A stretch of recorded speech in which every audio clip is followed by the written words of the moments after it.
जय हिंद। जैसा कि आप सबको पता है ALP CBT 1 का जो 25 नवंबर की फर्स्ट शिफ्ट का एग्ज़ाम हो चुका है और 25 नवंबर फर्स्ट शिफ्ट में जीके और साइंस के जो भी क्वेश्चन आपके आज पूछे गए हैं उन सभी क्वेश्चनों को हम यहाँ पे देखने वाले हैं। तो डिटेल में अपन डिस्कस करेंगे। बड़े ध्यान से ये क्वेश्चन उनके लिए इंपॉर्टेंट है जो भी आने वाले शिफ्टों के एस्पायरेंट है ALP के लिए। तो पहले प्रश्न से अपन देखेंगे। आज आया था आपका यहाँ बायो से बात करूँ तो ATP कहाँ बनती है, वेयर इज़ ATP मेड आया था। ATP का फुल फॉर्म क्या होता है, एडेनोसिन ट्राइफॉस्फेट। तो ये आपकी बनती कहाँ है, तो कोशिका जो होती है, कोशिका में होता है पावर हाउस, और पावर हाउस की जो संख्या है यानी कि उसकी एनर्जी है उसको ATP से कैलकुलेट करते हैं। तो ATP सब सिंपल सी बात है कि पावर हाउस जो होता है माइटोकॉन्ड्रिया को बोलते हैं, और माइटोकॉन्ड्रिया जो है ना इसका राइट आंसर हो जाएगा, ATP वही बनती है। ठीक है, नेक्स्ट क्वेश्चन कुछ ऐसा आपको देखने को मिलेगा। आया था यदि किसी वस्तु का द्रव्यमान 10 kg है और त्वरण जो है 2.5 मीटर पर सेकंड है तो लगने वाला बल क्या होगा। बल क्या होता है भाई, बल होता है F बराबर ma। पुट कर दो, m यानी मास कितना है 10 किलो है, त्वरण कितना है a है 2.5 है। ठीक है, करोगे तो ये क्या होगा 25 दहम, यानी कि आपका ये हो जाएगा 25 हो जाएगा, यानी 25 आपका क्या है न्यूटन बल हो जाएगा। तो ऐसे क्वेश्चन आज आपको देखने को फिजिक्स में मिले थे। अगला क्वेश्चन आपके सामने है जो आया था आज कि तारे क्यों टिमटिमाते हैं, वाई डू स्टार ट्विंकल। तो याद रखना, आकाश से जब तारे अपन देखते हैं नीचे से तो अपने को टिमटिमाते हुए इसलिए दिखते हैं क्योंकि प्रकाश जो है अपनी सतह से क्या है डाइवर्स हो जाता है और मुड़ता किस में, अपवर्तन में मुड़ता है। तो प्रकाश के अपवर्तन के कारण क्या होता है, तारे अपने को टिमटिमाते हुए दिखाई देते हैं। ठीक है, याद रखना है। मंडलीय अपवर्तन, तो वायुमंडलीय अपवर्तन अगर आएगा तो आपको वही लगाना है। ठीक है, अगला क्वेश्चन जो आया था उसको देख लेते हैं। क्वेश्चन कुछ इस तरह से था कि इनमें से कौन ठंडे पानी के साथ अभिक्रिया नहीं करता है। चार आपके पास इस तरह से ऑप्शन थे। पहला था सोडियम, पोटेशियम, ठीक है, और आयरन। दूसरा ऑप्शन आपका यहाँ पे था सोडियम, पोटेशियम और साथ में था कोई और ऑप्शन था। यानी ओवरऑल जो मैं बोलूँ चार ऑप्शनों में से एक ऑप्शन था जिसमें जिंक था, एल्युमिनियम था और आयरन था। तो सबसे कम जो है ना जिंक, एल्युमिनियम, आयरन या स्टील था। तो ये वाला जो है जिंक वगैरह ये आपके ठंडे पानी के साथ क्रिया नहीं करते हैं, याद रखना है। तो ऐसे क्वेश्चन आपसे भी पूछे जा सकते हैं। ठीक है, रिएक्टिविटी सीरीज में जो नीचे होते हैं। ठीक, तो अपना दिमाग लगाना है। नेक्स्ट जो आया था कि इलेक्ट्रिक हीटर किस ऊर्जा पे काम करता है। तो इलेक्ट्रिक हीटर सबको पता है हीट एनर्जी, उसमें ऊर्जा पे ही तो काम करेगा। इलेक्ट्रिक हीटर उसमें नाइक्रोम के तार होते हैं जिसका मेल्टिंग पॉइंट बहुत हाई होता है, इसलिए अपन इलेक्ट्रिक हीटर यूज़ करते हैं। तो हीट एनर्जी इसका राइट आंसर हो जाएगा। अगला क्वेश्चन आपसे पूछा था कि यहाँ पे देखो कपाल तंत्रिकाएं और मेर तंत्रिकाएं मिलकर क्या बनाती हैं। दो ऑप्शन थे। एक था आपका सेंट्रल नर्वस सिस्टम, दूसरा ऑप्शन था पेरिफेरल नर्वस सिस्टम। ठीक है, लेकिन और भी कुछ ऑप्शन थे, तो इन्हीं दोनों में से आपका राइट आंसर होगा। तो देखो जो आपका सिर है, सिर में होता है दिमाग, और दिमाग में जो नर्व्स होती हैं ना, तो यहाँ पे पूछा क्रेनियल नर्व और स्पाइनल नर्व। देखो ये होता है सिर में, अगर आप देखो गर्दन की तरफ मेर रज्जु यानी रीढ़ की हड्डी होती है, यहाँ से लगा हुआ मेर रज्जु यानी स्पाइनल नर्व है, और आपके जो हाथ पैर में हर जगह क्रेनियल नर्व फैला है। तो क्रेनियल नर्व, स्पाइनल नर्व, जिसको कपाल तंत्रिका और मेर तंत्रिका कहते हैं, ये दोनों मिलकर क्या बनाएंगे, पेरिफेरल नर्वस सिस्टम बनाएंगे। लेकिन अगर केवल दिमाग का पूछा होता तो आप सेंट्रल नर्वस सिस्टम लगा देते। तो peripheral nervous system right answer हो जाएगा सबका साथ में मिलके।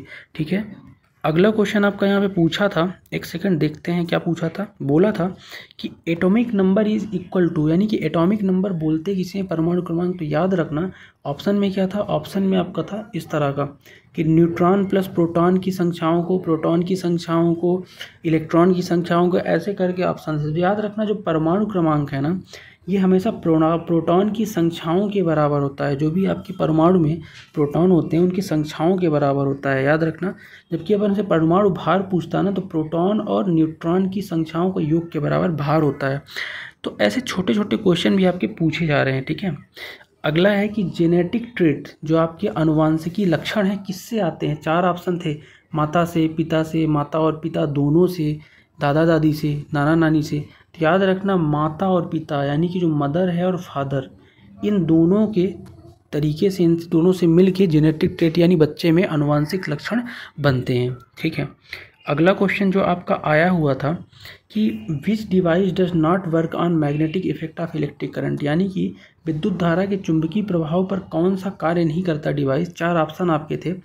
एक था इलेक्ट्रिक मोटर, दूसरा था इलेक्ट्रिक जनरेटर, ठीक है, तीसरा आपका इसी तरह था प्रेस था, प्रेस करके आई थिंक था, या फिर कंपास था, कंपास। तो याद रखना मोटर जनरेटर वगैरह तो विद्युत धारा के चुंबकीय प्रभाव पे काम करते हैं, क्योंकि विद्युत चुंबकीय प्रभाव ही होता है, विद्युत और चुंबक कुंडलियाँ होती हैं। लेकिन कंपास जो होता है ना, कंपास जो जहाज वगैरह में डायरेक्शन देखने के लिए यूज करते हैं, नॉर्थ और साउथ जो अपना बना रहता है उसमें, तो इसमें आपका कहीं भी धारा नहीं होती, चुंबक तो होता है लेकिन विद्युत धारा नहीं होती। तो कंपास ही राइट आंसर हो जाता अगर अपन लगाते तो। ठीक है, नेक्स्ट क्वेश्चन आपका आया था कि जेली एफटी यानी कि जेली है क्या। ठीक है, जेली पूछा था। जेली वही है जो आप जैम वगैरह खाते हो, पैकेट में आता है किसान जैम जेली। ठीक है क्या वो? तो ऑप्शन थे आपके सॉलिड है, लिक्विड है, मिश्रण है, क्या है ये? तो जेली एक मिश्रण होता है, लेकिन मिश्रण किसका होता है? सॉलिड और लिक्विड का। तो सॉलिड और लिक्विड का मिश्रण होता है जेली, तो यही राइट आंसर हो जाएगा। तो यहाँ से आप दूध वगैरह के बारे में पढ़ लेना, दूध क्या है, पायस है, कोलाइड क्या है। तो यहाँ से कुछ क्वेश्चन लग रहे हैं मुझे, पूछे जा सकते हैं, तो ये सब पढ़ के आपको जाना है। ठीक है, अगला क्वेश्चन, ज़्यादातर क्वेश्चन फिजिक्स के देखने को मिले हैं। यदि पृथ्वी और सेब के बीच दूरी x है और उनके बीच कार्य करने वाला गुरुत्वाकर्षण बल F है, तो 2x हो जाने पर गुरुत्वाकर्षण बल क्या होगा? ठीक है, तो यहाँ पे आपका सबको पता होना चाहिए फोर्स होता क्या है। फोर्स होता है कैपिटल G m1 m2 बटे आर स्क्वायर। ठीक है, जहाँ पे r क्या होता है, दोनों जो आपके दो पिंड हैं उन पिंड के बीच की दूरी आर स्क्वायर होता है, और उनका m1 m2 मास होता है, g जो है सार्वत्रिक गुरुत्वाकर्षण नियतांक होता है। तो पूछा क्या है कि मान लो एक आपका ये क्या पृथ्वी है और एक सेब है, इनके बीच की दूरी x है जो आर स्क्वायर है, उनके बीच कार्य करने वाला गुरुत्वाकर्षण बल F है। तो दूरी 2x हो जाने पर सीधी सी बात है, अगर r बढ़ेगा, सिंपल सी बात है, मान लो r पहले 1 था दूरी, तो आर स्क्वायर यानी आपका एक ही रहा होगा। जैसे ही आर स्क्वायर होता है फार्मूला, अगर दूरी आप डबल करोगे 2x यानी डबल बढ़ाओगे तो 2 का स्क्वायर 4 हो जाएगा। तो आप देखो क्या हो रहा, और बटे में है 1/4। तो 4 ऑप्शन यहाँ पे आपके थे कि 4 गुना 1/4 गुना ऐसा करके, तो आपका गुरुत्वाकर्षण बल 1/4 गुना हो जाएगा। 4 गुना मत लगाना, क्योंकि बटे में नीचे में है दूरी। ठीक है, डबल करने पर जितना ही दूरी बढ़ती जाएगी ना, उतना ही आपका गुरुत्वाकर्षण बल कम होता जाएगा। Got it. अगला क्वेश्चन आपका केमिस्ट्री से देखने को मिला है, क्या था कि HCl जल के साथ क्रिया करके क्या देता है। तो HCl जो होता है हाइड्रोक्लोरिक एसिड है, जल के साथ क्रिया करेगा तो क्या देगा। याद रखना जो HCl है जब H2O के साथ क्रिया करता है तो H3O+ देता है, जिसको आप हाइड्रोनियम आयन बोलते हो। क्या बोलते हो? Hydronium ion. तो यही आपका राइट आंसर हो जाएगा, हाइड्रोनियम आयन देता है। ठीक है, नेक्स्ट क्वेश्चन आपका है कि if light rays are coming parallel. अब सिंपल सा अपन हिंदी में पढ़ते हैं कि यदि प्रकाश की किरणें उत्तल दर्पण के मुख्य अक्ष के समांतर आ रही तो किस प्रकार परावर्तित होंगी।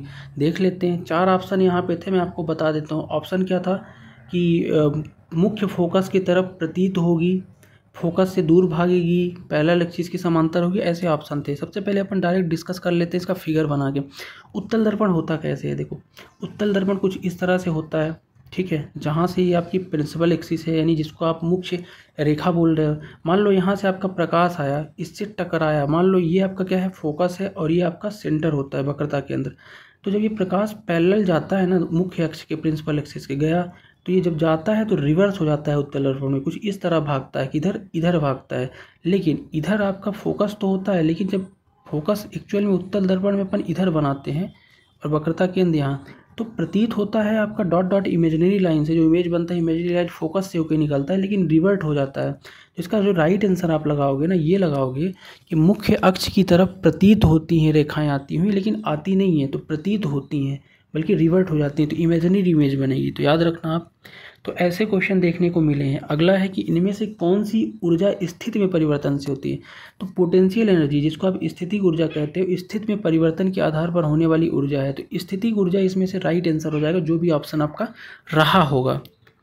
नेक्स्ट है, इनमें से किस ऊर्जा के कारण परमाणु के कण गति करते हैं। परमाणु है, एटम है, तो सीधी सी बात है गति कौन कराता है, गति कराता है गतिज ऊर्जा। तो गतिज ऊर्जा के कारण ही परमाणु या कुछ भी गति करेंगे। ठीक है, तो गतिज ऊर्जा ही राइट आंसर होगा। कुछ क्वेश्चन जीएस की बात कर लेते हैं, यानी जीके कौन कौन से क्वेश्चन आए थे। एक क्वेश्चन जीके में दिखा था खेलो इंडिया यूथ गेम से क्वेश्चन था कि 1500 मीटर की रेस में कौन रिकॉर्ड तोड़ दिया है नेशनल। एक क्वेश्चन ऐसे ही स्पोर्ट में और था कि VVS लक्ष्मण जो हैं उनकी आत्मकथा कौन सी है। तो 281 एंड बियॉन्ड इसकी ऑटोबायोग्राफी क्रिकेटर है VVS लक्ष्मण। इनकी बात करूं तो क्वेश्चन था SSB के नए चेयरमैन कौन बने हैं, ठीक है, ये पढ़ लेना। इसके अलावा एक क्वेश्चन था कि जो 33% रिजर्वेशन है वुमेंस को, ये कब दिया गया, 2024-25 में दिया गया है, संसद वगैरह में पारित किया गया है। तो यहाँ से ऐसे क्वेश्चन भी आए हैं।